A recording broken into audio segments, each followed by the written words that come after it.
Hey guys, I'm Colwen. I'm here to talk about the Transformers Generations 2010 Drift Mold. I have them in three different colors: the white one, the blue one, and the red one. Do not take that. Wow, it just occurred to me: red, white, and blue. That just, wow. I'll talk about them individually, but let me go ahead and get Shattered Glass Drift here out of the package first.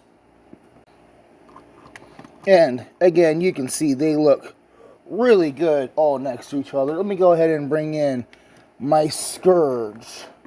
Let me bring over my Film Noir Spider-Man hubcap. Come on, dude. Are you serious here, man? You are really...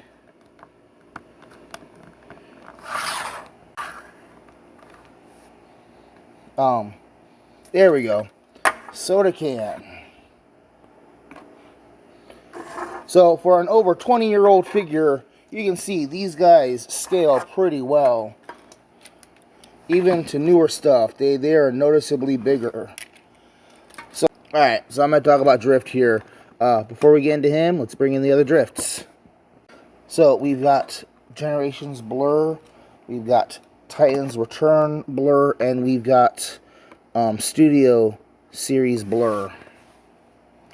And yeah, I like the Generations Blur, but these guys really are much more accurate to what Blur should be.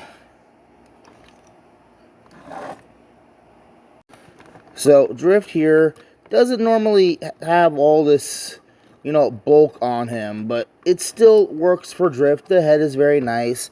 He's got the cool sniper rifle going on. He's got a couple of cool sidearm weapons here. Let me pull them out of the skirts. What's funny is that they actually did have to remold those areas to be bigger because the guns wouldn't fit in the original slots. And we will take one of each and we will peg them on the side. And now we've got this cool triple barrel tripod thing. Bring out that handle. Now on mine, I actually took a Dremel and chopped out the back of his head so I could take advantage of that universal jointed neck. Lay him down, gonna position him around just right, and there I've got him in a very good sniper pose, ready to snipe out some Decepticons. Very, very good stuff.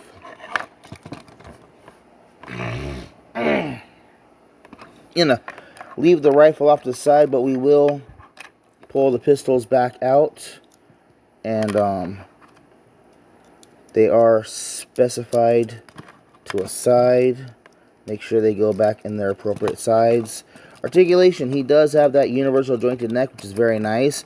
He's got an up and down hinge in the shoulder, which is mainly for transformation, but it can be useful. There's a ball joint in the shoulder armor. There's a swivel in the shoulder itself. There's a swivel under the shoulder. Pretty much a double jointed elbow, which is great. Ball jointed wrist. No waist articulation, mainly because they just couldn't fit it in there. Ball jointed hips. Thigh swivel. Very nice knee bend. Like, very well articulated figure, especially for someone going on 14 years old. Transformation. Take his hands and fold them up into the car sections and then twist them to where they're facing upwards like this. Come down here, flip out these window panels. Those are going to need to be out of the way. Then come all the way down to the legs. Bring the feet backwards like this. And then peg the legs together. And using this hinge inside the lower leg, bring the legs all the way up to his chest. And at that point, you can kind of line the door panels up a little bit and bring the chest down so that can become the front of the cab on the car. These doors are supposed to tab into slots, and I'm just having a hard time getting them to line up. Bring the shoulders up and over the head, and then bring these panels down in place.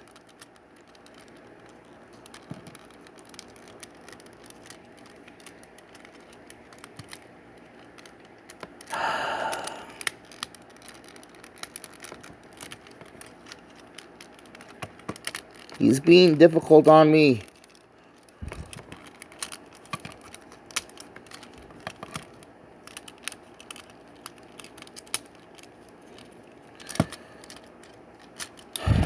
Give me a second. There, I have him in his vehicle mode. You gotta clip the gun underneath like this, and it is cool to use the handle as a kickstand to get him up on the side to display him. I like that option. So here we got all three of them. It's red, white. Yeah, okay, all right. Political color aside, I should have done this video for 4th of July or something like that. We have all three of this mold. There are more of this mold, but this is how they look together. They look very nice together. Let me bring in Scourge. Let me bring in Hubcap. We can see how those guys scale.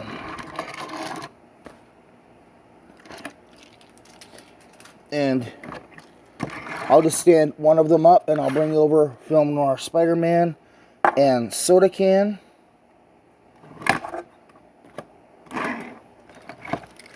And I'll bring in the dead Autobot car. Here is Blur in the middle, and here is Barricade.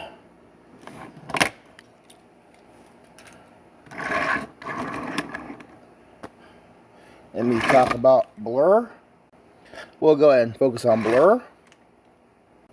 Alright, so let's go ahead and talk about Drift. But first, let's go ahead and bring in the other Blurs. I've got Generations Blur, I've got Titans Return Blur, and I've got Studio Series Blur. And he goes from bulky but still sleek and maneuverable to really science fiction-y straight arrow. You know, but I still think they look really good together. I could see this could get pulled off really nicely as a multiversal mixture of different blurs. I like it. So, Blur is in a nice blue color, as Blur should be. He's got the nice white stripe down the middle. He's got good weapon storage. The robot mode is great. It's bulky, but it still, you know, has enough of a speedy aspect to it. I got this guy back in like 2011 or so for like $10, $12. Great price for it back then. I'm glad I got it when I did. And he is actually one of the few of this mold that still holds a really decent price. You can get him loose complete for about 25, 30 bucks off eBay. Great price, because this is like a 14-year-old figure. And I can't recommend it more enough. You know, if you like any of the molds of the Blur, between the Blur white version, any of the Drift mold, between the white Drift or the red Drift or the blue Drift, and there's even a black Drift out there. But this is the cheapest of the ones. 25, 30 bucks. You can't go wrong. It's a really, really fun figure. So, yeah. I'm Colwen. That was Generations Blur. Thank you guys for watching. Bye-bye.